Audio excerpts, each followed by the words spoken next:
Welcome to देश दुनिया history and current affairs. Diamond mining project जो मध्य प्रदेश के छतरपुर डिस्ट्रिक्ट के बक्सवाहा फॉरेस्ट के लिए पास किया गया है।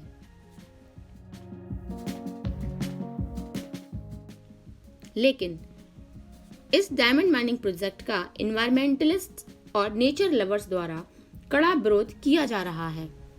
ये डायमंड माइनिंग प्रोजेक्ट बुंदेलखंड में शुरू होने वाला है। बुंदेलखंड वह क्षेत्र है जो उत्तर प्रदेश और मध्य प्रदेश के कुछ क्षेत्र को घेरता है। रेड लाइन से कवर एरिया मध्य प्रदेश का छतरपुर डिस्ट्रिक्ट है जो बुंदेलखंड में भी आता है, और यह पन्ना जो कि हीरे की घाटी के लिए प्रसिद्ध है वहां के बहुत पास में है।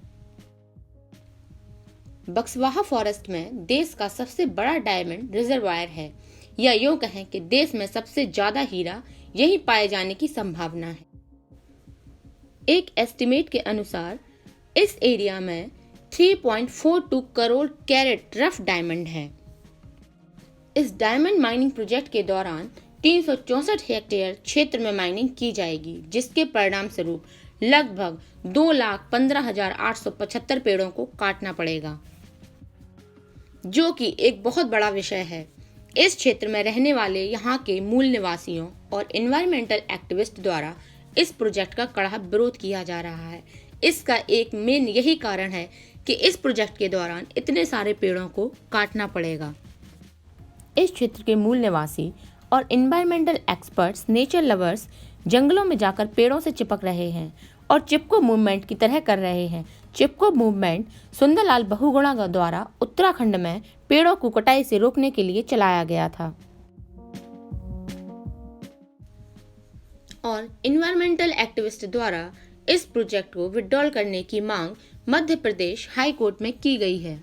बक्सवाहा फॉरेस्ट के आसपास रहने वाले लोग, अनेकों जनजातियां जो पूरी तरह से इस फॉरेस्ट पर ही निर्भर हैं, जंगल उत्पादों को बेचकर ही वह अपना घर चलाते हैं। उनको डर है कि फॉरेस्ट के कट जाने के बाद क्या होगा, और उनका मानना है कि इतनी बड़ी तादाद में पेड़ों के कटने के बाद ऑक्सीजन पर भी प्रभाव पड़ेगा।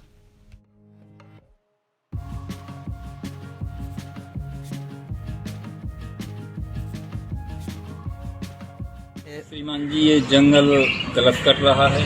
आज गवर्नमेंट हो या हम प्राइवेट से कहीं ऑक्सीजन सिलेंडर ढूंढते फिर रहे हैं। ऑक्सीजन की इतनी किल्लत है, और जो प्राकृतिक ऑक्सीजन है उसको नष्ट करने का कार्य चाहे गवर्नमेंट ने दिया हो या किसी और ने दिया हो। भाई, रोजगार तो तब रहेगा ना जब हम रहेंगे। जब हम ही नहीं रहेंगे, हमारे आगे जो बच्चे हैं वो ही जीवित नहीं रहेंगे, तो रोजगार का। इस डायमंड माइनिंग प्रोजेक्ट का कॉन्ट्रैक्ट आदित्य बिरला ग्रुप एजल माइनिंग एंड इंडस्ट्रीज लिमिटेड को दिया गया है। माइनिंग फर्म के अनुसार इस प्रोजेक्ट में लगभग 2,500 करोड़ का निवेश या इन्वेस्टमेंट किया गया है, और डायमंड निकालने के लिए fully mechanised open cast mines बनाई जाएंगी। यह भी कहा जा रहा है कि यह प्रोजेक्ट शुरू होने पर यह माइन एशिया की सबसे बड़ी डायमंड माइन होगी। कंपनी का कहना है कि सब ठीक रहा तो 2022 के एंड तक यहां पर माइनिंग शुरू हो जाएगी। हालांकि PIL पब्लिक इंटरेस्ट लिटिगेशन द्वारा मध्य प्रदेश के हाई कोर्ट में इस प्रोजेक्ट को रोकने के लिए याचिका दायर की गई है, जो कि एजल माइनिंग एंड इंडस्ट्रीज लिमिटेड द्वारा 2019 में ही सिक्योर कर लिया गया था। इस प्रोजेक्ट को शुरू करने से फॉरेस्ट तो काटना ही पड़ेगा, साथ ही इस प्रोजेक्ट को पूरा करने में बहुत सारे पानी का उपयोग होगा, जो कि 5.9 million cubic metres per day का एस्टिमेट बताया जा रहा है।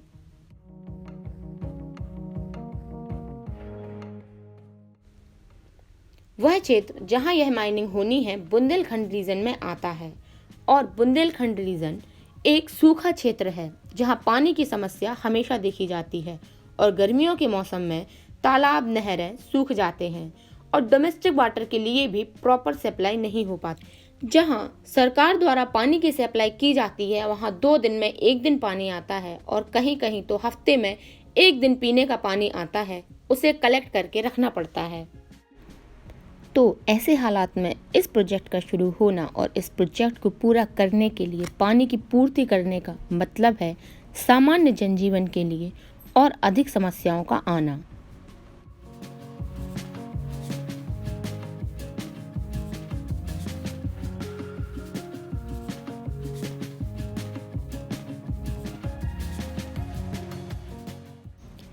ये पहली बार नहीं है कि बुंदेलखंड रीजन के इस क्षेत्र में डायमंड माइनिंग के इस प्रोजेक्ट को पहली बार इस तरह के विरोध का सामना करना पड़ रहा है।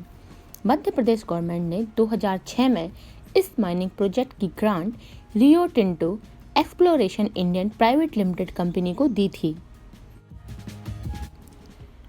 रियो टिंटो ऑस्ट्रेलिया की सबसे बड़ी माइनिंग कंपनी है।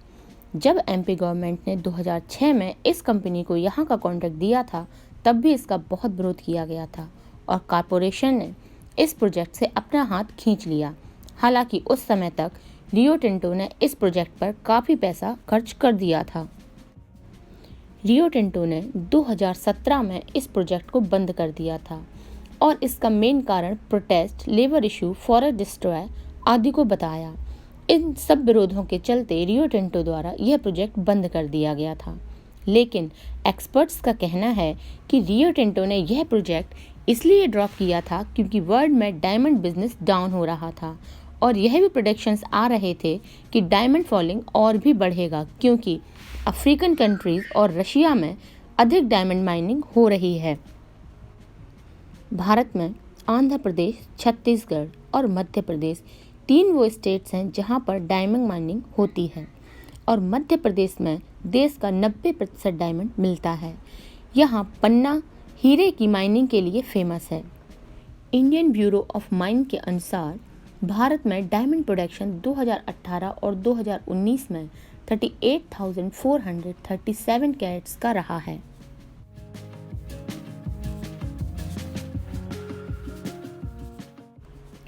मध्य प्रदेश के छतरपुर डिस्ट्रिक्ट का वह क्षेत्र जहां यह डायमंड माइनिंग प्रोजेक्ट शुरू होने वाला है, बक्सवाहा फॉरेस्ट।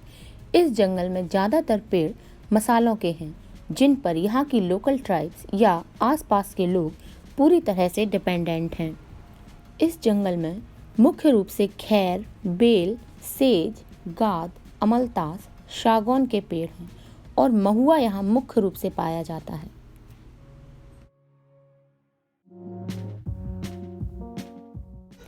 इन जंगल उत्पादों या फॉरेस्ट प्रोडक्ट्स से यहाँ की लोकल फैमिलीज 4 से 5 महीने में 50 से 60 हज़ार तक का व्यापार कर लेती हैं, जो कि उनकी याचिका लगी है। महुआ, गोली, चरवा, ये छोटी छोटी फसलें आती हैं जिनमें साल में कम से कम 4-5 महीने का रोजगार मिलता है। और ऐसा नहीं है कि सिर्फ परिवार में एक व्यक्ति को रोजगार मिलता है, बच्चे, बूढ़े, औरतें, सभी लोगों को उससे रोजगार मिलता है। तो काफ़ी सारे डिपेंडेंट हैं।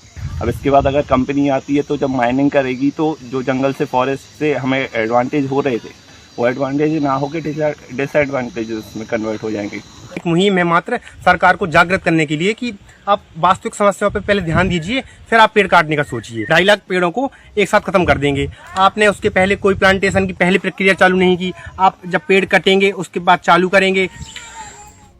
इन्वायरमेंटल एक्टिविस्ट का कहना है कि Ken Betwa river interlinking project के चलते 23 लाख पेड़ खतरे में हैं और बुंदेलखंड एक्सप्रेस हाईवे के चलते 1.9 लाख पेड़ पहले ही काटे जा चुके हैं।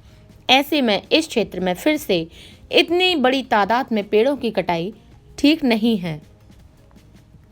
बक्सवाहा फॉरेस्ट को बचाने के लिए बहुत सारे सोशल मीडिया कैंपेन्स भी चलाए जा रहे हैं। आपको ये वीडियो कैसा लगा हमें कमेंट सेक्शन में ज़रूर बताएं। वीडियो को लाइक करें, शेयर करें और इस चैनल को सब्सक्राइब करें।